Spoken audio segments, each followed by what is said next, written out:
จะคบกันได้นานเท่าไหร่อาจจะมีเรื่องราวให้เราแยกทางกันวันใดไม่รู้ว่าเธอกับฉันจะจูงมือได้ไกลเท่าใดเรื่องร้ายๆอาจจะเกิดกับเราทั้งสองคนพรุ่งนี้ฉันไม่รู้จะเป็นอย่างไรพรุ่งนี้ฉันน่าทำเธอเสียใจพรุ่งนี้เธออาจจะเจอคนใหม่ที่เธอว่าใช่เรื่องร้ายๆอาจจะเกิดกับเราทั้งสองคนแต่ตอนนี้มีแค่สองเราช่วยพยุงแบ่งเบาให้หลังเราเดินไปได้ไกล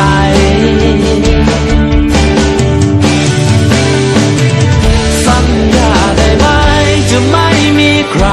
ทำเราต้องจากจะไม่มีวันทำเราให้คลาดคลาจะอยู่ด้วยกันตลอดไป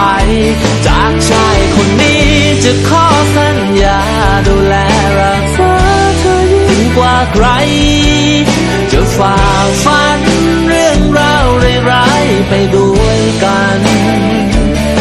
ฉันกับเธอ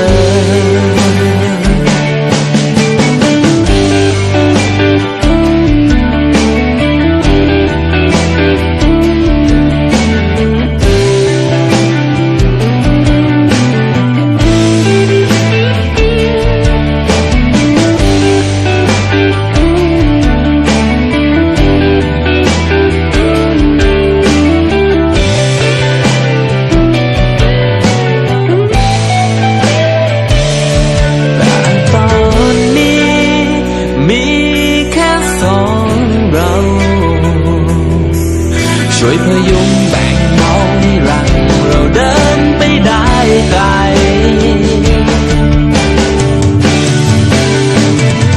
สัญญาได้ไหมจะไม่มีใครทำเราต้องจากจะไม่มีวันทำเราให้คลาดคลาจะอยู่ด้วยกันตลอดไปจากชายคนนี้จะขอสัญญาดูแลรักษากว่าใครจะฝ่าฟันเรื่องราวร้ายๆไปด้วยกันจากชายคนนี้จะขอสัญญาดูแลรักษาเธอยิ่งกว่าใคร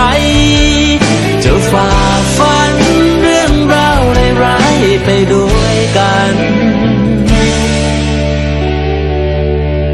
ฉันกับเธอ